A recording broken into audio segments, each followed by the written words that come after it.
Hey guys. All right, let's read chapter 11. That night there was a real bad thunderstorm. But what woke me up wasn't the thunder and lightning. It was Winn-Dixie, whining, butting his head against my bedroom door. "Winn-Dixie," I said, "what are you doing?" He didn't pay attention to me. He just kept beating his head against the door and whining and whimpering. And when I got out of bed and went over and put my hand on his head, he was shaking and trembling so hard that it scared me. I knelt down and wrapped my arms around him, but he didn't turn around and look at me or smile or sneeze or wag his tail or do any normal kind of Winn-Dixie thing. He just kept beating his head against the door and crying and shaking.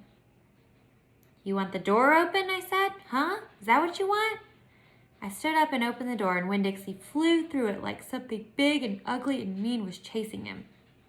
"Winn-Dixie," I hissed, "come back here." I didn't want him going and waking the preacher up, but it was too late. Winn-Dixie was already at the other end of the trailer in Preacher's room. I could tell because there was a spring sound that must have come from Winn-Dixie jumping on the bed, and then there was a sound from the preacher like he was real surprised. But none of it lasted long because Winn-Dixie came tearing back out of the preacher's room, panting and running like crazy. I tried to grab him, but he was going too fast. "Opal," said the preacher. He was standing at the door to his bedroom. His hair was all kind of wild on top of his head, and he was looking around like he wasn't sure where he was. "Opal, what's going on?" "I don't know," I told him. But just then there was a huge crack of thunder, one so loud that it shook the whole trailer. And Winn-Dixie came shooting back out of my room and went running right past me.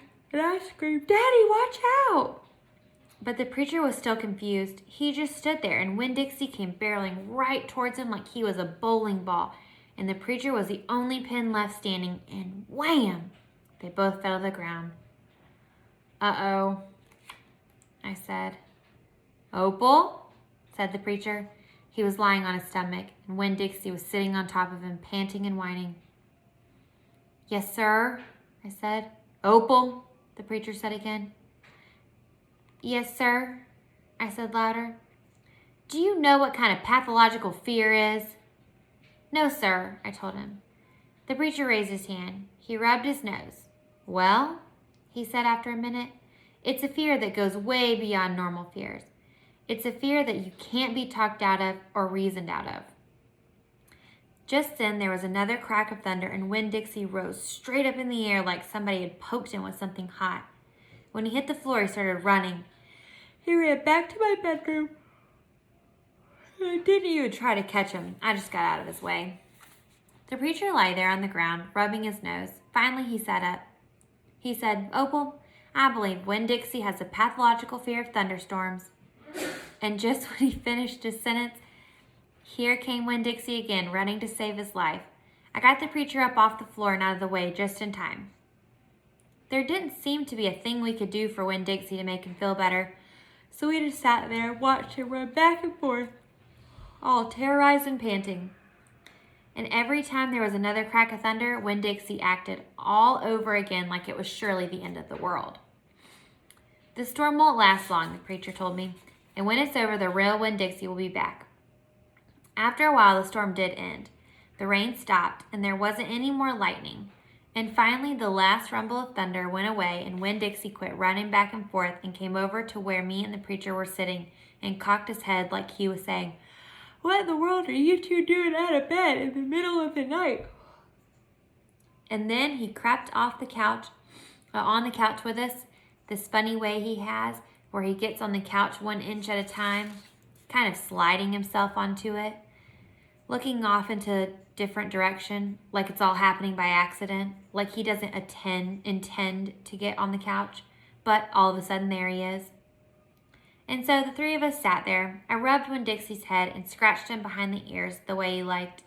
And the preacher said, "There's an awful lot of thunderstorms in Florida in the summertime." "Yes, sir," I said. I was afraid that maybe he would say we couldn't keep a dog who went crazy with pathological fear every time there was a crack of thunder. "We'll have to keep an eye on him," the preacher said. He put his arm around Winn-Dixie. "We'll have to make sure he doesn't get out during the storm. He might run away. we have to make sure we keep him safe. Yes, sir, I said again. All of a sudden, it was hard for me to talk. I loved the preacher so much. I loved him because he loved Winn-Dixie. I loved him because he was going to forgive Winn-Dixie for being afraid. But most of all, I loved him for putting his arm around Winn-Dixie like that, like he was already trying to keep him safe. All right, I'll see you for chapter 12.